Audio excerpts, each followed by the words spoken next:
FM 89.1, Radio Universidad. Buen día, Luz, buen día, Gustavo, buen día a todos los oyentes. Un placer compartir con ustedes como siempre. Igualmente para nosotros hemos tenido la oportunidad de charlar en la previa a este juicio y a este veredicto, pero ahora con otros datos, ¿no? Con lo que nos dejó esta condena y con estos 50 años de prisión que para nosotros que estamos en contacto con las noticias y en contacto con este tipo de hechos, la verdad que es un número que sorprende. Mira, realmente es un número con una escala que tampoco llegaría a ser el mínimo si no hubiera un impedimento del Código Penal en el artículo 50 que solamente permite hasta 50 años de prisión, como bien manifestaste vos, sino que la sumatoria de los delitos que ellos cometieron después del año 2004, que es que permite realizar esta composición, llegaría a 80 años, pero siendo la escala máxima en 50, y por eso fue tanto el pedido del fiscal como nosotros hemos considerado que era lo que correspondía imponer por los crímenes que han cometido y con la gravedad social de esta connotación de la toma de la comisaría, ¿no? Para poder hacer escapar a todos los detenidos que se encontraban en ella, pero siendo el principal protagonista Aranda, que era quien estaba buscado por estar allí, por haber cometido un crimen en Isidro Casanova unos años antes en un ajuste de cuentas narco. Franco, dos cosas, ¿no? Por un lado, cómo se llevó adelante este juicio, que fue de una manera atípica, ¿no? Por el tema de la pandemia, ¿no? Que atraviesa un poco a todo, incluido a este tipo de juicios. Y por otro lado, ¿cuál era la pena que pedían, ¿no? La parte de la querella en cuanto a lo que ocurrió allí en San Justo y cómo es esto que pedían cómo se relaciona, cómo se vincula esto que pedían con el veredicto, ¿no? Cómo quedó la familia de esta oficial que fue quien terminó parapléjica y si quedaron conformes, ¿no? con lo que decidieron. Te voy a discriminar la pregunta en algunas cuestiones que muy bien como lo estás formulando, pero para una cuestión de comodidad y de comprensión del público, ¿no? Sí. Acá tenemos lo que bien le explicaba. El fiscal pidió 50 años para 5 de los acusados. Pidió para la sexta, que sería la abogada, 50 años y alternativamente, si es que no había prueba suficiente o el tribunal consideraba otra cuestión, bajó la calificación legal, o sea, el título del delito, para que se entienda más fácil, tentativa de homicidio, el grado de participación, portación de armas, la colaboración para la evasión, para hablar con palabras sentidoso, lo bajó y pidió 20. Para el muchacho que hizo la falsa denuncia a instancias de Bustamante, que es la mujer planificadora también de todo este atentado, que fue detenida cuando intentaba realizar, según recibidos en el mismo juicio de los policías que declararon, nuevamente el rescate pos haber herido a la sargento Villarreal y haberse hecho el enfrentamiento cuando lo iban a sacar nuevamente de la comisaría. En ese momento fueron detenidos. También pidió 50 años, pero quien instó a la abogada y también a su primo a hacer la falsa denuncia. Una vez explicado esto, se pidió al fiscal de penas, para que más o menos tenga comprensión. A Postillo le había pedido 6 años por falsa denuncia y delito de encubrimiento. Acá tenemos algunas cuestiones jurídicas que dicen él. Fueron condenados a 50 años de prisión, 4, justamente entre ellas Bustamante, a 4 de ellos a 50 años de prisión por todo lo que yo le manifesté que pidió el fiscal, por todos los delitos que estamos hablando. A la abogada Tortosa, a 3 años de prisión, se le bajó incluso la escala penal porque es el máximo del delito que a ella se le imputa en definitiva, que se pudo probar en juicio que había realizado derecho, tanto fue así que los mismos detenidos al declarar, los policías no le pudieron adjudicar rol en cuanto a la gravedad del enfrentamiento. Lo que sí se le pudo adjudicar por inclusive una filmación interna que hay de las cámaras de seguridad, fue la entrega del teléfono. Por eso fue una condena de 3 años de prisión para la abogada con 6 de inhabilitación. y a Postigo Marulo, que es quien hace la denuncia del robo del auto en Capital Federal, porque la prima Bustamante eso le había dicho y fue sostenido absolutamente por prácticamente todos los testigos, el delito perpetrado en Capital Federal, porque la denuncia fue realizada en una comisaría de Capital Federal de falsa denuncia. Nosotros no podíamos expedirnos al respecto, porque si no se vulnera los llamados principios del doble juzgamiento o non bis in idem, como ustedes habrán escuchado, por lo cual se lo absuelve del encubrimiento, que es un delito menor, pero de los menores cae con muy poca pena, y se lo deja abierta la causa de falsa denuncia en Capital Federal para que lo juzguen los pares colegas de ese distrito. Creo que tenía un pantallazo general. Ahora, en cuanto a la conformidad de las víctimas, lógico, Rocío, lo han visto ustedes en los medios, quería pena de muerte, es algo que no podemos aplicar y es comprensible desde su dolor lo que manifiesta. Y también manifestó que no estaba conforme con la absolución de Daniel Rodríguez, que aquí es donde está la gran cuestión, pero el que llega al juzgamiento, no sabemos si fue el verdadero Daniel Rodríguez, que es la gravedad también de la cuestión, porque ninguno de sus tres compañeros que estuvo en el enfrentamiento, y tenemos las cintas, las grabaciones del juicio a disposición, porque son pruebas públicas, son el juicio es público y cualquier ciudadano lo puede ver, ni Rocío mismo en el momento de declarar, ni tampoco los demás imputados cuando declaran ponen a este sujeto en el lugar, lo cual también tiene cierta gravedad, ¿no? Porque uno supuestamente de los que intervino en el hecho puede llegar a estar libre. Bueno, a eso se abocará el fiscal para seguir con la investigación respectiva. Creo que te he podido responder cada una de las preguntas que has realizado. Sí, sí. Franco. Sí, ¿Qué tal? Buen día, Tavo Sibreiro te saluda. ¿Cómo va? Todo bien. Bien, bien, por suerte. Bueno, te quiero preguntar cómo sigue esto. Seguramente los condenados van a apelar, ¿no? Y en caso de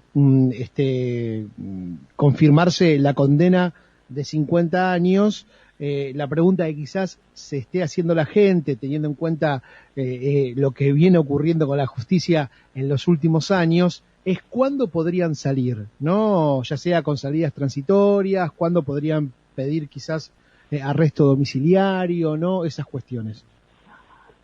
Mira, Tavo, me olvidé en el medio algo que no le contesté a Luz. Uno de los detenidos fue condenado a 8 años de prisión, D'Angelo, porque Bien. no participó activamente en el hecho. También quedaba ello, por eso viene en relación también a tu pregunta. Piensen todos que los dos tercios de pena ya podrían estar en condiciones de pedir libertad condicional. Estamos hablando, mal que mal, matemáticamente hablando, con excepción del que está condenado a 8 años, estaríamos hablando de 35 años. Hay 2 declaraciones de reincidencia, lo cual le reduce también, solamente el tiempo sea 6 meses antes del cumplimiento efectivo de los 50 años. Estamos hablando arriba de los 49 años. Salvo que en este medio siglo que falte, sacándole 3 años que ya llevan en prisión, haya una modificación en beneficio de todos los encarcelados, ¿no? Modificación de ley, que eso podría llegar a cambiar esto como está imperante en este momento la ley. Claro. Creo que más o menos tiene un panorama amplio en cuanto a la pregunta realizada, Tabo. Entonces, dentro de 35 años, quienes recibieron la condena de 50 años podrían pedir algún tipo de privilegio. Obviamente, no, si la apelación confirma, no quiero usar un término estricto, a ver si le pifio, pero digo, si cuando apelan se confirma la sentencia, ¿no? Por supuesto. Claro, tienen esa posibilidad ellos, sí, de revisar el juicio, digamos. Bien explicado por vos, porque se me escapó decirte que ciertamente que casación o cortes no modifican la pena también, ¿no? Ahora poder llegar a realizarlo, están en su derecho jurídico de poder los abogados recurrir o apelar, como se dice en la jerga cotidiana, a la sentencia, pueden apelar y casación pondrá ojo, como de igual forma podrá hacerlo el fiscal, claro, en representación de Rocío y de las demás víctimas, porque también fue absuelto, ¿no? En tal caso también tendría que ver qué prueba es la que va a utilizar como para poder identificar plenamente a Daniel Rodríguez. Franco, tengamos una mini clase de derecho. ¿Te puede pedir casación a vos que revises la sentencia o en el caso de pedido de revisión interviene otro profesional, otro juez? No, es así. Quien va a revisar una sentencia va a ser casación. Sí. Casación puede modificar el monto de pena si es que no va a la troncal de la construcción jurídica que son las sentencias, ¿no? De ver cómo se hizo el hecho, quién Claro. fue los autores del hecho, cómo fue la operativa. Si no nos toca eso y va solo al monto de pena, porque varía la calificación legal, puede mandarnos a nosotros, al mismo tribunal, a que adecuemos el monto de pena, sería una especie de orden jurídica, a la nueva calificación legal que casación ve que corresponde al encuadramiento de esto. Sería la única faceta que nosotros podríamos intervenir como jueces, ¿sí? Porque nosotros ya emitimos su opinión y no podemos dos veces juzgar la misma cuestión, ¿no? Ahora bien, si casación nulifica la sentencia, una de las alternativas. Estamos hablando, como bien dijiste vos, estamos de cuestiones jurídicas que son todas las causas en general, no en esta en específico. No, claro. Mini clase de derecho hoy, aquí en Radio Universidad. Pero que ayude igual a entender, ¿no? Me parece. Claro, hacemos una sexta celular en procesal penal con todos los colegas que bueno, fue gracioso. Entonces, a lo otro que voy a manifestar, si casación considera que nosotros actuamos mal, también puede nulificar la sentencia o puede casarla, sería la palabra adecuada también, jurídicamente, y puede designar a otro tribunal para que vuelva a hacer el juicio, ¿sí? O con lo que hay que dicte una nueva sentencia. No es generalmente el estilo que contesta esto, generalmente la casación tiene una visión jurídica de las cuestiones y no tanto de meterse en el hecho criminal, en lo que sucedió, en lo que vemos en la tele cotidianamente cuando vemos las imágenes, sino que va a las construcciones jurídicas de las cuestiones. Así que bueno, esto va a estar expectante. Bien. Y llevará todavía un tiempito. Franco, te hago una más yo, y después, por supuesto, le dejo a Luz que está ahí en el piso. Desde que se inició la investigación hasta la sentencia, ¿te parece un buen lapso de tiempo, no, teniendo en cuenta lo que hablábamos la vez que te estuvimos antes, no, de los tiempos de la justicia? Digo, ¿te parece que se actuó rápido, bien? ¿Estarías conforme, entre comillas, con este aspecto? Sí, te voy también, cuando te diga disculpa del caso, ¿no? Te voy a marcar dos pautas, sí. Yo, no en el sentido de la pregunta que fue brillante. Nosotros el juicio lo podríamos haberlo hecho incluso muchísimo antes, prácticamente antes de los 2 años del hecho en sí mismo. Pensar que no fueron todos detenidos en el mismo momento de la realización del hecho, sino que hubo investigación, hubo que identificar, hubo que avanzar con él, con la cuestión que demoró unos meses, llegó a juicio. Los abogados todos apelaban absolutamente todo, que es un derecho que ellos llevó también muchos meses de esto, y el tribunal necesita procesalmente solo 1 año para poder juzgar. Nosotros prácticamente a los 6 meses, no recuerdo bien ahora, semanas más, semanas menos, de que nos entró la causa del tribunal, habíamos ya fijado el debate para marzo, abril del año pasado. Lógicamente nos encontramos, como bien dijo Luz, en la previa nos encontramos con el decreto de necesidad de urgencia porque vino la pandemia en Argentina en el año 2020 y nos llevó 1 año más justamente a la confección del mismo, porque recuerden que no se podían mover los testigos. Son piezas fundamentales para poder llevar adelante un juicio. Hubo que adecuar a protocolos todas las salas de juicio. De hecho, el Poder Judicial no teníamos un lugar idóneo como para realizar un juicio de tamaño y magnitud. Nosotros generalmente recurrimos a nuestra casa madre, que es la universidad. Tampoco podíamos realizarlo por la pandemia mismo, y además recordemos que es un juicio que tuvimos que entregar con medidas de máxima seguridad. Empezamos por medios tecnológicos digitales, la conexión era realmente mala, de mala calidad, no se escuchaba bien, se nos caía. Tuvimos que suspender ese día la audiencia, que fue engorrosa, y trasladarla una semana después, y ahí fue donde tomamos la decisión draconiana de ir a la jefatura departamental, porque es el único lugar donde había un salón donde podíamos reunir las condiciones de seguridad mínima o máxima como para que no haya fugas o con otras tentativas de rescate, y donde presencialmente pudimos hacer el juicio. Franco, o sea que estoy conforme con el plazo que hemos tenido, ¿no? Menos de 3 años, un juicio de tamaño y magnitud.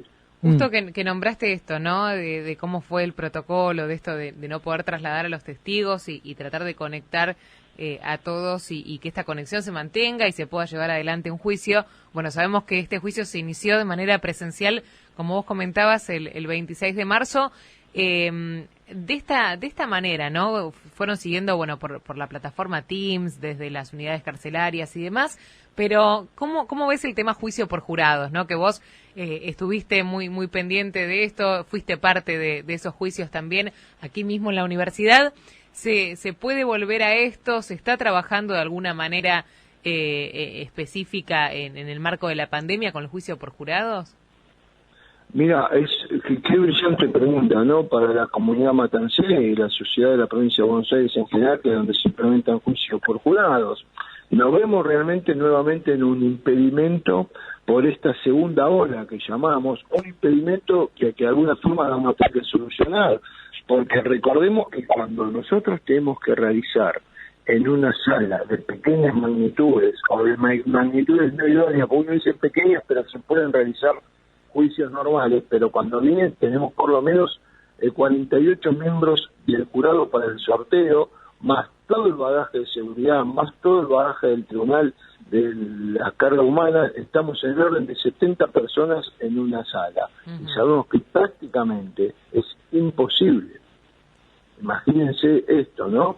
Veremos porque protocolarmente si hacerlo al aire libre o juicio con tantas personas o en un salón prácticamente tinglado a cielo abierto y a 2 metros de distancia cada uno para poder sortear esto.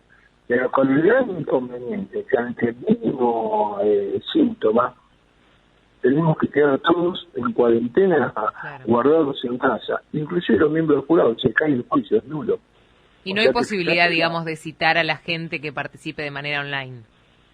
En cuanto a los miembros del jurado, es prácticamente misión imposible en las condiciones actuales con los medios tecnológicos que no. Ay, creo que se nos cortó Franco, ¿no? Se nos cortó Franco. Bueno, no sé si lo podemos volver a comunicar, por lo menos para saludarlo y cerrar ya lo que tenía que ver con la nota.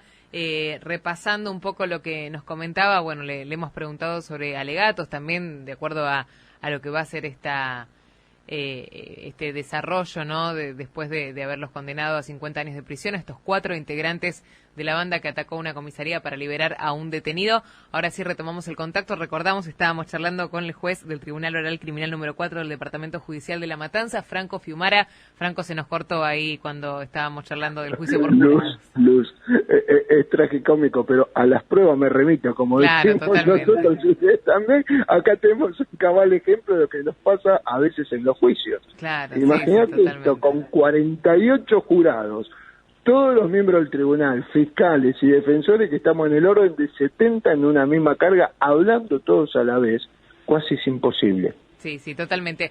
Nada, queríamos retomar el contacto para poder despedirte como corresponde y agradecerte la comunicación, Franco.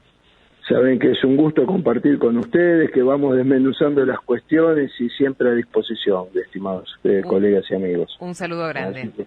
Un gusto, un saludo grande y mis cariños a la comunidad.